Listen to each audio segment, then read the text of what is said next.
요한복음 11장 25절과 26절 말씀, 우리 같이 봉독하겠습니다.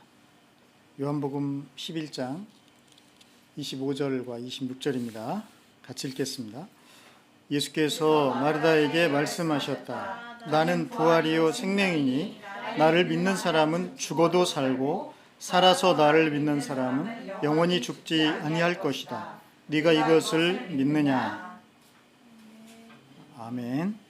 아멘 하신 분들은 믿는 거죠? 네. 그렇습니다.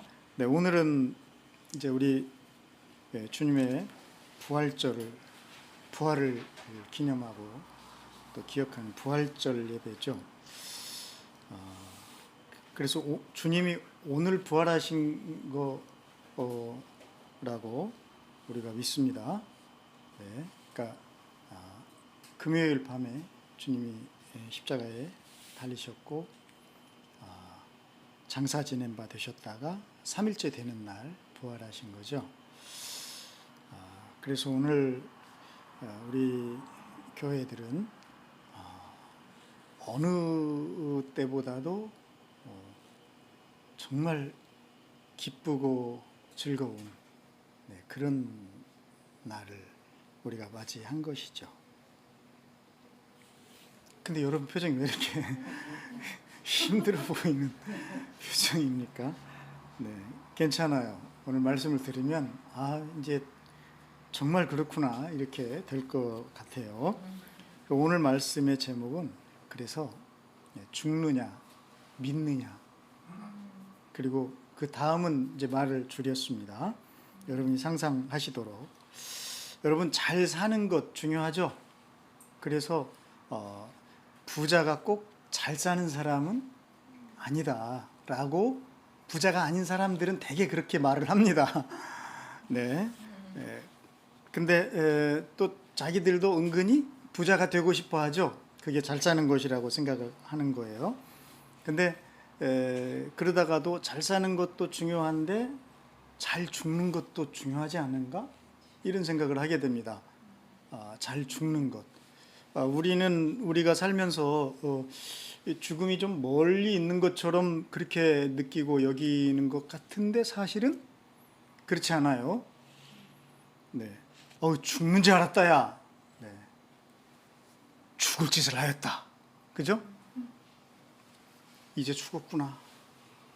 너 죽을래? 네, 이런 등등 더 있죠? 많죠? 우리 일상에 이미 이 죽음에 대한 그런 말들은 너무나 많이 퍼져 있습니다. 그건 그만큼 우리가 죽음을 가깝게 사실은 의식하고 무의식 속에서도 그렇게 생각하고 사는 거죠. 왜 그렇습니까? 우리는 결국 누구나 죽는다라는 확고한 믿음을 가지고 있습니다. 그건 뭐 누가 믿으라고 강요할 필요가 없어요. 다 믿죠. 네, 그건 안 믿을 수가 없으니까 이걸 믿음이라고 해야 될지 모르겠어요. 그렇게 생각하지 않고 사람들은 운명이다 이렇게 받아들이겠죠. 저는 이 죽음에 대해 생각하면서 그 생각이 떠올랐습니다. 사느냐 죽느냐, 그것이 문제로다. 근데 영어로 보면은 to be or not to be 이렇게 돼 있어요. 그러니까 그걸 이제 번역을 이제 의역을 한 거겠죠. 사느냐 죽느냐 이렇게. 그래서 여기서 살고 죽고 이거는 꼭 이렇게 우리가 말하는 그 물리적인 죽음 이런 거가 아닌가 봐요. 그죠? 그래서 이게 그 대사가 이제 어디서 나왔냐면 바로 그 덴마크 왕자인 햄릿이 한 말이죠. 햄릿이 덴마크 왕자였어. 금시초문인 걸. 괜찮아요. 이거 1500년대 1600년대 초 이때 얘기이기 때문에 이때 쓰여진 그 작품이잖아요. 아주 오래된 거예요. 그래서 여러분 기억 못하는 거 당연합니다. 네. 그런데 그 덴마크 왕자인 그 햄릿이 이 어떤 그 상황 속에 놓여 있었을 때 이 고민과 갈등을 표현하는 그런 말이었죠. 그런데 이제 그 내용을 다 얘기하기는 힘들어요. 왜냐하면 이 셰익스피어의 그 3대 비극이라고 하나요? 뭐 그 중에 이제 하나가 이 햄릿인데, 원래 제목은 덴마크 왕자의 비극인가 막 그래요. 덴마크 왕자 햄릿의 비극. 네. 근데 그걸 이제 줄여서 햄릿 이렇게 되어 있거든요. 근데 이게 제일 길어요. 예, 분량 자체도 길기 때문에 이거 얘기하다가는 오늘 안 되죠. 근데 어쨌든 이 말이 제가 볼 때는 몇백 년이 지나도록 사람들의 가슴 속에 굉장히 깊이 와서 이렇게 부딪혀요. 그건 왜 그렇습니까? 그냥 단순히 인간은 산다고 사는 게 아닌 거예요. to be. 그러니까 존재하는 거잖아요. to be는 실존을 말하는 거잖아요. not to be. 그러니까 이 햄릿의 고민은 뭐였냐면, 내가 존재하느냐, 존재하지 않느냐, 실존하느냐, 실존이 아니냐, 이거예요. 그거는 뭘 말합니까? 살아 있어도 사람답게 살아 있느냐, 이걸 고민하는 거였죠. 이거를. 그래서 내가 정말 사람답게 살 것이냐, 살다가 죽을 것이냐, 그런 거겠죠. 아니면 그냥 정말 비참한 그런 삶을 살다가 갈 것이냐. 그러니까 여기에는 언제나 뭐가 전제되어 있냐면, 죽는다, 사람은 결국은. 그래서 보다 가치 있는 삶을 내가 살아야 되겠다. 이것 때문에 사람들은 이 말이 명대사로 각인이 되는 그런 거겠죠. 그죠? 그래서 어차피 죽을 인생, 정말 의미 있고 가치 있는 인생을 살아야겠다. 여러분, 그거를 고민하다가 햄릿은 결국 어떻게 했어요? 복수했죠. 예. 근데 복수하면서 자기도 죽고 다 죽었어요. 정말 비극이죠. 그래서 그 3대 비극 작품이라고 그러지 않습니까? 비극이에요. 근데 그걸 보면서 그들은 그렇게 비극적인 죽음을 죽었으니까 비극이라고 생각하지만, 따지고 보면 뭐 우리도 다 죽는 걸 뭐, 그러면 우리도 다 삶은 비극인가? 이런 생각을 하지 않을 수가 없다는 거죠. 네. 그래서 네. 얼른 말씀으로 들어가야 되겠죠. 네, 오늘 사실 한 죽음이 여기에 우리 말씀에는 죽음이 존재되어 있습니다.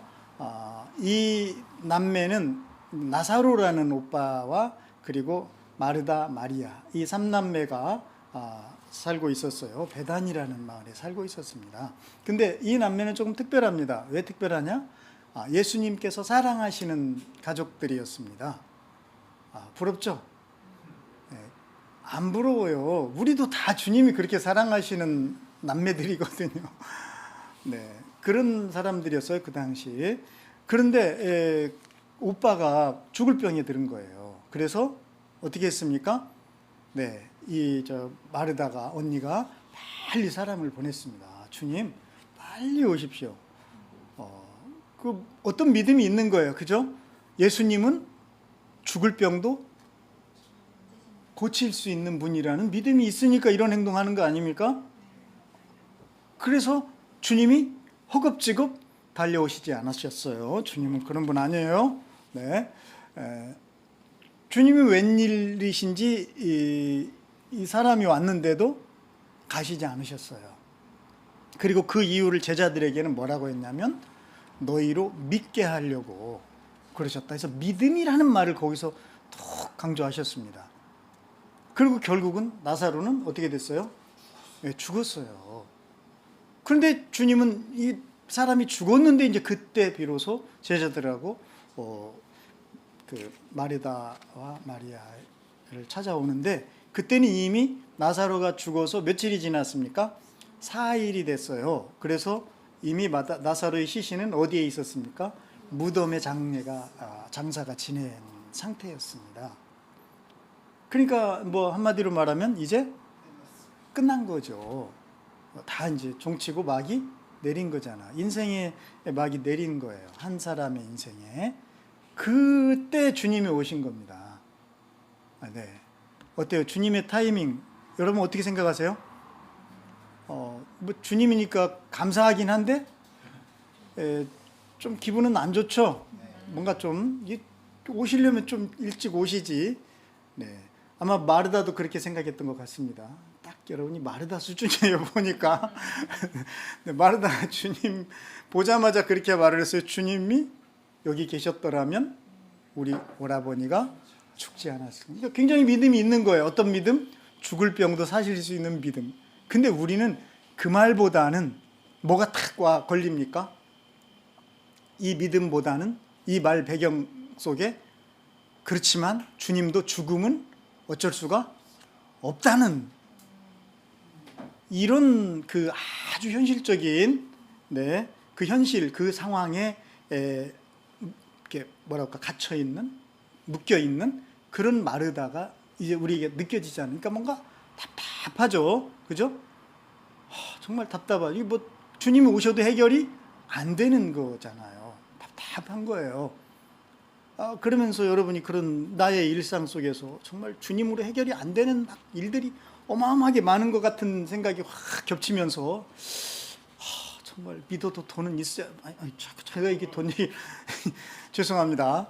뭐 그런 어떤 생각들을 막 우리는 또 이렇게 되뇌 있는 그러니까 이게 지금 마르다가 딱 지금 우리들의 모습 나의 모습 이런 생각이 막 겹쳐지니까 성경이 남의 얘기가 아니고 성경이 그냥 어떤 그 저 선반 위에 놓여 있는 책이 아니라 정말 우리의 삶에 대한 이야기라는 것이 난 이런 부분들에서 이렇게 확 이렇게 와닿는 것 같아요. 참 나하고 비슷한 사람을 성경에 찾아낼 때 그 기쁨이라기보다는 어쨌든 그런 거가 성경에 이렇게 주님이 이렇게 기록을 해 놓으셨다는 게 참 놀랍습니다. 그렇지만 마르다는 우리보다는 조금 나았던 것 같아요. 그 다음 말이 마르다가 뭐라고 했냐면 그러나 이제라도 나는 주님께서 하나님께 구하시는 것은 무엇이나 하나님께서 다 이루어 주실 줄 압니다. 이렇게 말했습니다. 그러니까 대단하죠? 그러니까 마르다는 뭐를 압니까? 예수님은 뭐든지 기도하면 응답받는 분이라고 알고 있는 거예요. 여러분 주변에 혹시 이런 분들 계세요? 이 사람은 뭐든지 기도하면 응답 다 받아. 혹시 그렇게 말하는 분 계세요? 거짓말입니다. 네. 예수님 외에는 그런 분 있을 수가 없겠죠. 네. 그러니까 마르다는 예수님을 그렇게 알았어요. 정말 뭐든지 기도하시면 하나님이 다 이렇게 기도하는 모든 것을 하나님이 이렇게 들어주시는 분이시다. 이렇게 믿었어요. 그래서 지금이라도 뭔가를 기도하면 들어주신다. 그럼 뭐야? 뭐 오라비를 살려달라고 주님이 기도하라고 지금 이렇게 슬쩍 이렇게 하는 거야? 이런 생각이 들기도 하고 그렇습니다. 왜냐하면 그 다음 사건에서 이제 우리가 예수님께서 어떻게 하신 걸 알고 있기 때문에. 근데 꼭 거기까지는 아닌 것 같기도 하고 아리송합니다. 이 마르다의 이 말이 이게 좀 잘 이해는 안 가요. 근데 안 돼요, 알기는. 예수님이 이제라도 예수님이 뭔가를 구하면 하나님이 다 들어주신다는 걸 안 되는 거야. 그럼 어떡하라는 거야, 주님에게. 그래서 주님이 이 마르다의 고백을 들으시고 이제 그 다음 이제 주님이 말씀을 툭 던지신 거예요. 사실은. 근데 우리가 여기서 잠깐만 우리가 생각해 볼 게 그겁니다. 이게 지금 요한복음 11장이거든요. 그리고 마르다와 이 남매들은 예수님과 잘 아는 사이였지 않습니까? 그러면 예수님이 요한복음 11장까지 오시면서 어떤 일들을 행하시고 어떤 말씀을 해 오셨는가를 적어도 우리가 이렇게 좀 생각해 볼 수가 있잖아요. 그 배경 속에서 지금 이 마르다 이야기가 나올 수가 있겠구나라고 생각할 수 있잖아요. 그래서 그거를 요한복음 1장부터 다 우리가 생각해 보면 정말 좋겠지만 요한복음은 참 특이한 구조로 돼 있어요. 장마다 아주 특별한 사건들이 이렇게 있으면서 주님이 거기에 뭔 말씀을 하시고 이렇게 돼 있어요. 네. 그래서 이제 여러분 한번 흥미진진하면 다시 한번 읽어보시면은 그런데 어쨌든 바로 앞에 있는 10장만 보더라도 주님이 10장에서 왜 그 유명한 나는 선한 목자다. 이게 이제 10장에 나오는 주님의 말씀입니다.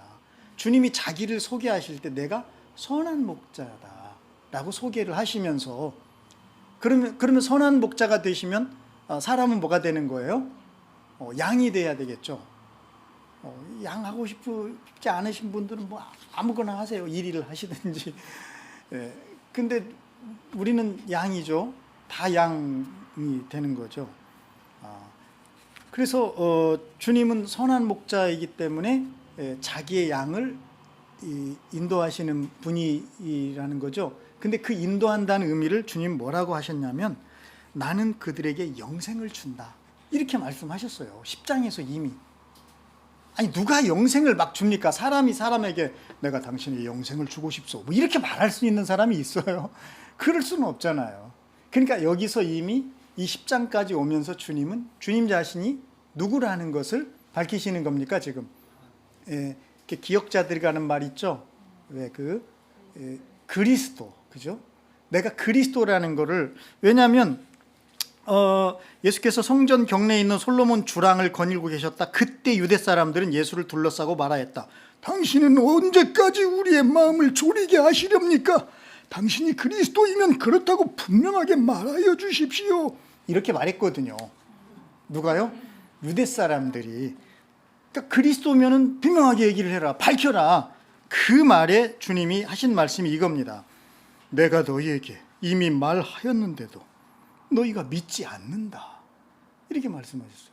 그러니까 주님은 이미 주님 자신이 그리스도라고 말했지만 사람들이 뭐를 하지 않았어요? 믿지 않는다라고 하시는 거예요. 믿지 않는 거예요.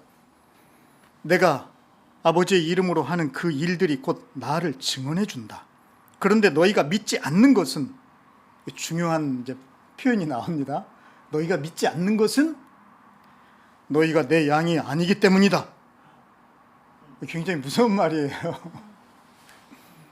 그러니까 예수님을, 그러면 이제 우리는 딱 예수님 안 믿는다고 말하는 사람들은 예수님 양이 아니구나. 저런 것들은 다 그냥 지옥 가버려라. 이렇게 막 하고 싶은 그런 생각이 막 들어요. 그러면 바울은 어떻게 됩니까? 바울은 예수님 믿지 않을 정도가 아니라 믿는 사람을 잡아다가 막 죽이는 데가 이런 앞장선 사람이잖아요. 그런 사람도 변화가 되잖아요. 그럼 이거 어떻게 되는 거예요? 제가 볼 때는 주님이 강조하시는 표현 같아요. 뭐를 강조합니까? 믿으라는 거죠. 그죠? 나를 믿어야 된다라는 그 얘기예요. 자, 내 양들은 내 목소리를 알아듣는다. 나는 내 양들을 알고 내 양들은 나를 따른다. 그리고 하신 말씀이 나는 그들에게 영생을 준다. 이렇게 되어 있습니다. 그러니까 그리스도는 예수님이시고 예수님은 그리스도로서 자기를 믿는 사람에게 뭐를 주시는 분? 영원한 생명을 주시는 바로 생명 되신 분이다 라는 것을 이미 어디에서 말씀하셨어요? 요한복음 바로 앞장, 11장이잖아요. 10장에서 주님이 말씀하셨습니다. 그러니까 이 이야기를 딱 우리가 알고 오늘 이 마르다 이야기에 들어가 보면 이제 훨씬 더 예수님에 대한 이해가 쉬워지는 거예요. 그죠? 자, 어쨌든 마르다는 예수님을 뭔가를 믿기는 믿어요. 지금 예수님을 안다고 했어요. 그런데 그 알미 뭔가 석연치가 않습니다. 근데 왜 석연치가 않습니까? 알긴 아는데 어디까지? 죽음까지. 그죠? 이 죽음의 벽을, 현실의 죽음의 벽을 마르다는 넘지를 못하는 거예요. 그러니까 그리스도도 죽음 문제는 어쩔 수가 없는 거예요. 이미 예수님 영생을 죽는다고 했는데 마르다는 이 영생을 어떻게 이해하고 있는 거예요? 그러면 이제 마지막 날에, 그죠? 마지막 심판 날에는 이제 이렇게 뭔가 주님이 하실 것이다. 왜 그렇습니까? 주님이 그 다음에 툭 이렇게 했거든요. 마르다야, 네 오라비가 다시 산다. 이랬거든요. 마르다야, 그 말을 놓고 내 오라비가 산다. 그랬더니 마르다가 얼른 그 말에 대해서 그렇게 대답을 했잖아요. 예, 주님, 마지막 날에는 내 오라비가 다시 살아날 것, 부활할 것을 내가 압니다. 이렇게 고백을 하거든요. 그러니까 결국 마르다는 부활도 믿고 있고, 그죠? 마지막 날 심판하실 것도 믿고 있고 다 되는데 뭐가 안 되는 겁니까? 현실의 죽음의 벽을 넘지를 못하는 거예요. 근데 이게 뭐 이상하다고 그래? 그렇게 생각할 수가 있죠. 왜냐하면 우리들도 다 그렇지 않은가요? 그래서 이 모진 세상, 이 그 고해와 같은 세상, 이제 그만 마감하고 정말 주님 품에서 안식해야 될 텐데 이런 생각들을 우리가 많이 하죠. 나는 그분들을 탓하고 싶지 않습니다. 왜냐하면 너무 힘드니까 그런 거니까, 그죠? 삶이 너무 힘들고 고달프니까 정말 위로하고 싶어요. 여러분, 근데 예수님은 안 그러실까요? 저도 위로하고 싶은데 정말 여러분이 힘들고 어려운 삶을 사는 그 모습 보면 너무 가슴이 아픈데 아버지이신 하나님이 막 그런 모습 보면서 막 뭐 아무 감정이 없으실까요? 그거 아니잖아요. 오히려 주님은 그래서 바로 우리가 이 땅에 살아있는 이때 지금 들어야 될 말씀을 우리에게 주시고 싶으신 거죠.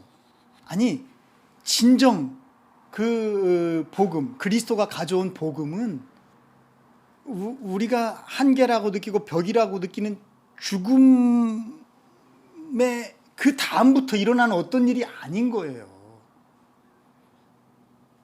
오늘 말씀을 한번 우리가 봅시다.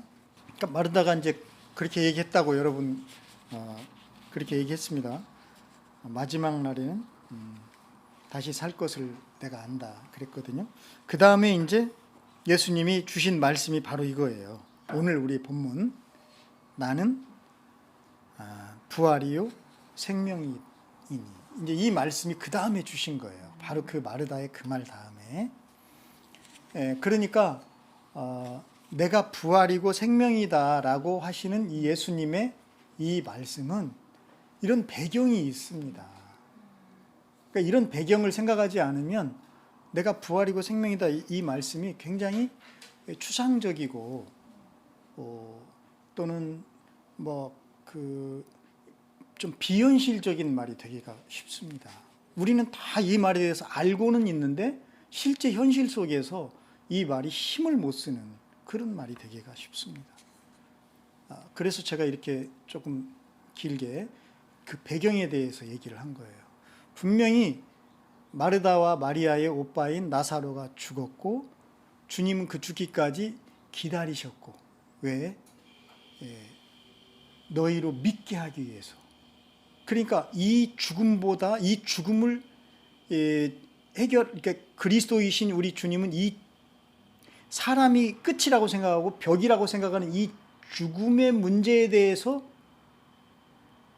정말 우리에게 들려주실 말씀 또는 우리가 깨달아야 될 말씀이 있으신 거죠. 그래서 이 나사로의 죽음 앞에 주님은 저벅저벅 걸어서 오신 겁니다. 그래서 이제 죽음의 절망 속에 이미 죽음으로 다 끝났다고, 이제 4일이나 됐고 다 끝났다고 그렇게 생각하는 그 사람들의 가슴 속에 이제 주님께서 비로소 이제 일을 하기 시작을 하시는 거예요. 뭐를 하시기 시작합니까?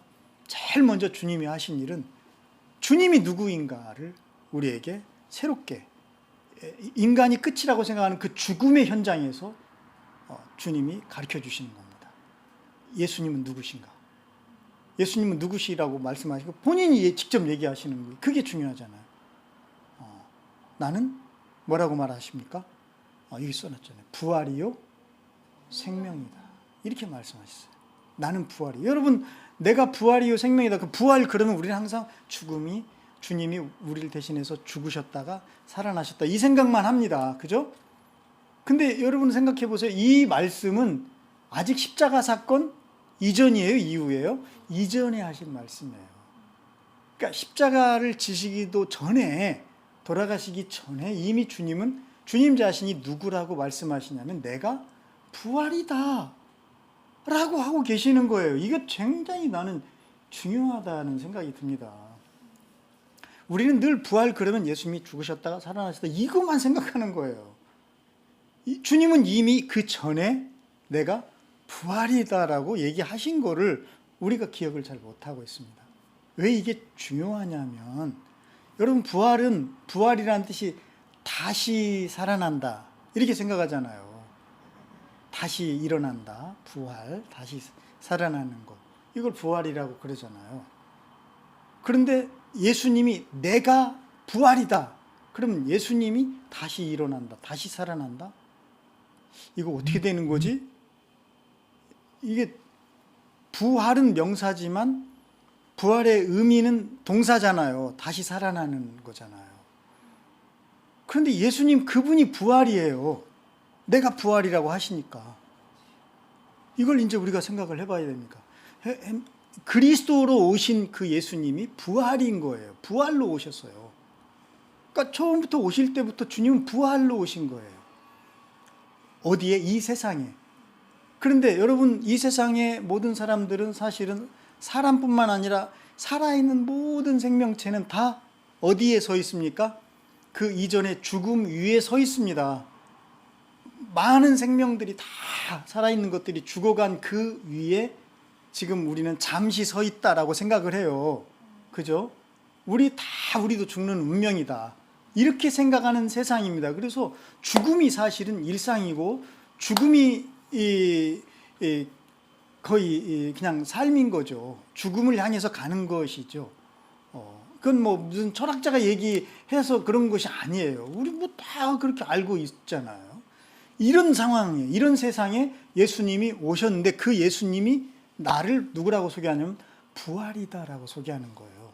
그러니까 죽음으로 끝난 사람들에게 예수님이 자기를 소개하는, 나는 부활이야, 죽어도 산다, 이거잖아요.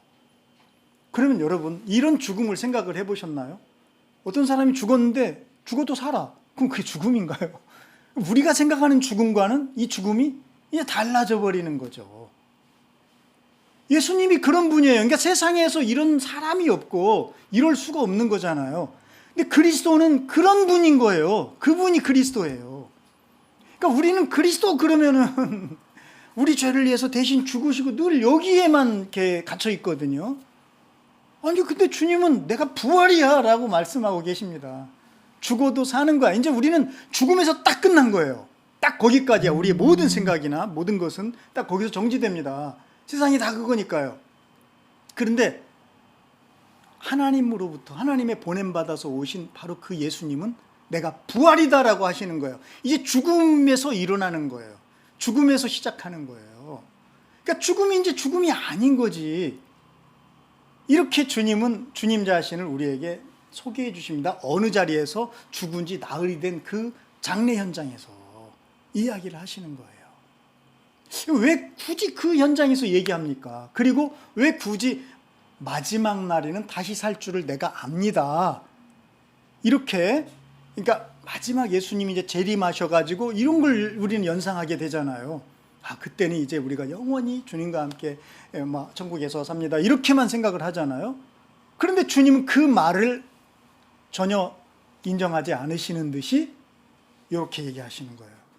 내가 부활이다, 내가 생명이다. 그러고 나서 우리 주님께서 이 두 큰 말씀을 풀어주시는데, 뭐라고 풀어주시냐면, 내가 부활이기 때문에 나를 믿는 자는 어떻게 됩니까?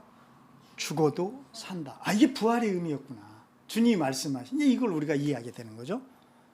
그리고 생명이다라는 의미는 뭡니까? 살아서 나를 믿으면 영원히 죽지 않는다, 이거예요. 그러면 지금 이거를 지금 전해주는 거잖아요. 죽음의 현장에서. 자, 그러면 이게 이제 심각해지는 겁니다. 그러니까 예수님 믿으면서도 사실 우리들은 다 그래도 다 죽는 거고, 이런 그 죽음의 덫, 죽음의 벽, 또 죽음의 권세, 사실 나는 권세라는 표현 쓰고 싶지 않아요. 그건 죽음의 허세가 되었습니다. 왜냐하면 우리 주님께서는 이 죽음의 권세를 깨뜨려 버리셨거든요. 죽음을 이기셨거든요. 죽음을 완전히 밟아버리셨기 때문에 더 이상 이제 죽음은 권세가 아니에요. 디모데후서 1장 9절 하반절과 10절에 보면 이 은혜는 영원전에 그리스도 예수 안에서 우리에게 주신 것인데 이제는 우리 구주 예수께서 나타나심으로 환히 드러났습니다. 그리스도께서는 죽음을 패하시고 복음으로 생명과 썩지 않음을 환히 보이셨습니다. 죽음을 패해버렸어요. 그러니까 죽음이 이제 문 닫았어요. 없어졌어요. 그러니까 이건 지금 우리들에게 주시는 말씀이라니까요. 이건 이제 우리가 어쨌든 그래도 죽고 나서 이게 적용되는 말이 아니라 지금 여기서 예수 그리스도를 믿는 바로 우리들에게 그 죽음의 현장에서 이걸 주셔야 될 이유가 뭐였냐면 믿게 하시려고 그랬다고 그랬잖아요. 제발 부활의 주님. 그래서 이제 죽어도 사는 예수님, 그리고 이제 영원한 생명이신 그 예수님을 믿어라라고 주신 거예요. 언제? 살아있는 지금 믿으라는 거예요. 이거는 참 어려운 말입니다. 쉬워요? 어렵죠. 어려운 말이에요. 근데 왜 그렇게 어려울까요? 왜 이 말이 그렇게 어려울까요? 그만큼 우리는 이 죽음의 그 허세에 눌려 있는 거예요.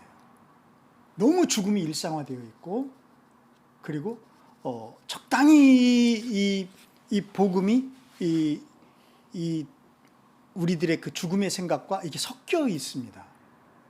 그러니까 맑고 깨끗하게 이 예수님의 그 아주 그 순수한 이 말씀으로 우리가 온전히 회복되어야 되는데, 주님 그렇게 해주셨는데 우리의 그 생각의 이 찌든 때들이 이 주님을 그렇게 믿지를 못하게 만들고 있는 거예요. 굉장히 심각한 문제입니다. 그래서 죽음의 공포, 그리고 죽음이 가져오는 온갖 그 악한 일들 앞에 얼마나 이 크리스찬들이 무기력하고 무지하고 그래서 스스로 사실은 자기가 자기를 죽이는 겁니다. 그것이야말로 정말 무서운 자살이에요. 이거는 아주 심각합니다. 왜? 크리스찬에게는 이제 죽음이 없어요. 그러니까 죽음이라는 생각 자체가 의미가 없는 거예요. 예수님을 믿는다면.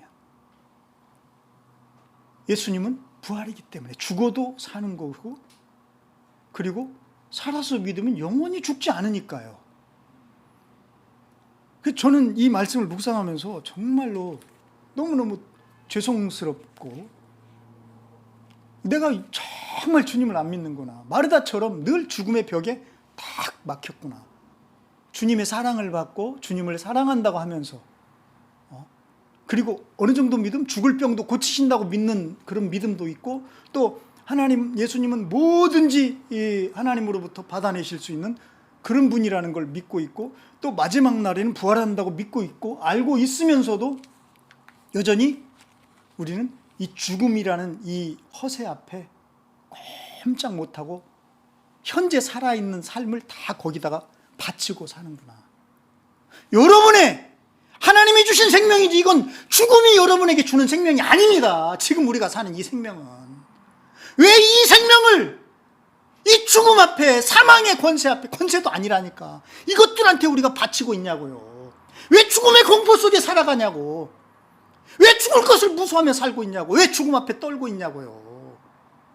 예수님은 그것 때문에 오셨는데, 부활로 오셨는데, 죽어도 죽는 게 아니라고 하시잖아요. 나를 믿으면. 이건 정말 무서운 게 너무나 이 악한 원수 입장에서는 너무너무 무서운 말씀인 거죠. 그놈은 이미 다 끝장나고 이 죽음 가지고 막 장난질 치고 이랬던 것들이 이제 다 의미가 없어져 버렸잖아요. 그런 엄청난 말씀을 지금 죽음의 현장에서 주님이 우리에게 하시는 거예요. 근데 이런 말씀을 들으면서도 여러분 한쪽에서는 아마 그럴 거야. 그래도 죽잖아요. 뭐 이런 말을. 그래도 죽잖아요. 그만큼 우리는 여러분, 그래서 원수가 결코 만만치가 않습니다. 결코 만만치가 않아요. 그래도 죽습니까, 여러분? 그러면 주님이 그러실 거예요. 죽어도 산다. 네가 그래도 죽는다고 생각했느냐? 죽어도 산다니까. 그러니까 왜 주님의 말씀은 안 듣고 어떻게 그렇게 원수가 주는 말에는 그렇게 환영하고 박수치면서 우리는 거기에 굴복하고 사망의 종노릇하며 살고 있느냐는 거예요. 이게 이제 제가 볼 때는 바울 사도가 성령의 감동으로 로마서를 쓸 수밖에 없는 그런 동기 중에 하나가 아니었을까도 생각을 해봅니다. 여러분, 생명의 성령의 법이 죄와 사망의 법에서 우리를 어떻게 했습니까? 해방하셨죠. 그래서 육신의 생각은 죽음이지만 우리는 늘 죽을 생각하는 건 그건 아직도 생명이신 예수 그리스도를 믿는 믿음의 생각이 아닌 거예요. 그분을 믿는 게 아닌 거예요. 정말 답답합니다. 그래서 제가 여러분이 우리가 얼마나 답답한 사람들인가를 요한복음 10장입니다. 이게 11장이잖아요. 바로 앞장에서. 그러니까 나는 선한 목자다. 내가 이미 그리스도라고 얘기했는데 너희가 안 믿었다라고 하시면서 주님이 하시는 말씀 중에 이런 말씀이 있어요. 요한복음 10장 34에 35절 예수께서 그들에게 말씀하셨다. 너희의 율법에 내가 너희를 신들이라고 하였다 하는 말이 기록되어 있지 않느냐? 하나님의 말씀을 받은 사람들을 하나님께서 신이라고 하셨다. 또 성경은 패하지 못한다. 자, 여러분, 하나님 말씀을 받은 자들을 하나님은 뭐라고 부르신다고요? 뭐라고 불러요? 안 들었어요? 에? 신? 혹시 여러분 고무신 뭐 이런 거 생각하는 거 아니죠? 정말 그러려면 죽을래? 그거예요. 이런 말 쓰면 안 되죠. 죽음 그런 건 아니니까 우리에게는. 여기 그 헬라어가, 저 헬라어 잘 모르지만 요것만은 제가 찾아봤어요. 이게 데오스입니다. 데오스. 데오스가 뭐로 번역되죠? 하나님으로 번역되잖아요. 데오스. 그 말이에요. 그럼 우리를 하나님이 하나님 말씀을 받았기 때문에 너는 데오스야. 신이야. 이렇게 불러주신다는 거예요. 안 놀랍습니까?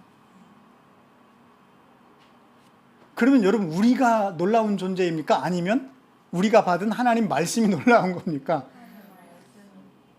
그런데 말씀이 육신이 돼서 오신 분이 누구시죠? 예수 그리스도잖아요. 예수님을 믿는다는 것은 그분을 받는 거잖아요. 예수님이 위대하니까, 예수님이 하나님이니까, 예수님이 부활이고 예수님이 생명이니까, 그래서 우리는 신적인 존재로 변화되는 거예요. 신적인 존재가 되는 거예요. 예수님을 받아들이고 믿는 그 순간부터 마지막 날에는 우리가 부활하는 그런 차원이 아니라, 그 정도가 아니라 예수님이 위대해, 예수님 이런 분이시라는 거예요. 그래서 여러분, 이제 여러분의 사전에 나폴레옹식으로 얘기하면 뭐를 지워라? 여러분의 사전엔 죽음은 없어요. 이게 이제 없는 겁니다. 이제 그 생각조차 이제 할 이유가 없어졌어요.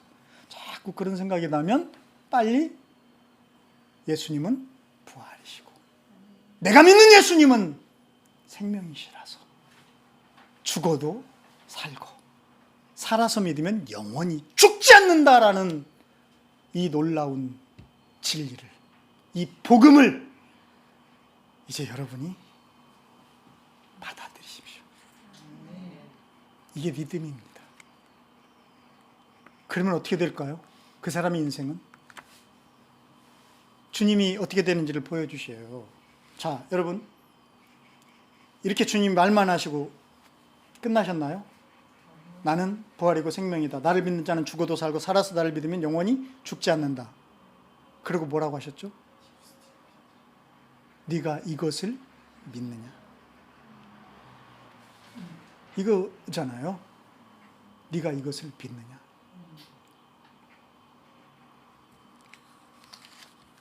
그러면 이제 우리가 대답을 드려야 되죠. 그러니까 이거는 선택의 의미가 여지가 없는 거잖아요. 그러니까 여러분이 이제 죽느냐 사느냐, 뭐 사느냐 죽느냐의 고민이 아닌 거예요. 뭐의 고민입니까? 그냥 죽든가 아니면 믿으시든가. 이거예요. 제목이 기가 막혔죠? 처음에는 약간 비웃는 분들도 계셨어요. 근데 여러분 그냥 죽으시든가 죽음으로 끝내든가 아니면 믿으시든가. 이게 문제일 뿐인 겁니다. 우리에게는. 그리고 주님이 우리로 믿게 하시려고 보란 듯이 뭐라고 하셨죠? 무덤을 향해서 나사로야 나오라. 나사로야 살아나 줄래? 뭐 이런 거 아닙니다. 나사로는 마치 무덤에서 가만히 주님이 언제 나오라고 하시나 기다렸다는 듯이 걸어서 나오잖아요. 죽었는데 아니라니까요. 이제는 죽음이 없다니까요. 죽음이 없어요. 그래서 이제 우리는 죽어도 죽는 게 아닌 거라니까요. 제발 이제 여러분 세상 사람들이 생각하는 방식으로 죽음을 생각하지 마시기를 바랍니다. 우리는 하나님의 사람들이잖아요. 하나님의 말씀을 모신 신이라고 그러잖아요. 이제 우리는 그렇게 살아가야 되는 사람들이에요. 이제 어쩔 수 없어요. 우리는 이제 신의 운명을 타고난 겁니다. 사람의 운명으로 죽는 게 아니에요. 영원히 사는 거예요. 신은 영원히 살아야 신이지. 그죠? 죽어도 살아야 신이지. 죽으면 꼴가닥 끝나? 그게 무슨 신이에요. 주님은 이미 구약에서 그렇게 우리를 그리스도를 통해서 회복하실 것을 약속해 주신 겁니다. 안 믿으실 이유가 있으신가요? 혹시 우리 가운데? 그러면 여러분 기도합시다. 정말 믿음을 주님 앞에 드립시다. 주님은 부활이고 생명이라고 우리에게 하시면서 우리에게 오셨습니다. 이제 어떻게 해야 됩니까? 살아계신 주님, 부활이라고 하신 말씀, 생명이라고 하신 말씀은 지금 여기 오늘 우리들에게 주님이 오셔서 해주시는 말씀인 것을 믿습니다. 부활이신 주님을 받아들입니다. 생명이신 주님을 받아들입니다. 그러므로 이제 우리는 죽음의 벽을 가볍게 뛰어넘게 되었음을 선포합니다. 더 이상 우리에게는 죽음이 없습니다. 우리는 더 이상 죽음의 허세 앞에 머물 필요가 없어졌습니다. 언제나 주님의 자녀로, 주님의 일꾼으로 주님과 동행하는 삶을 살게 하여 주시옵소서. 예수님 이름으로 기도합니다. 아멘.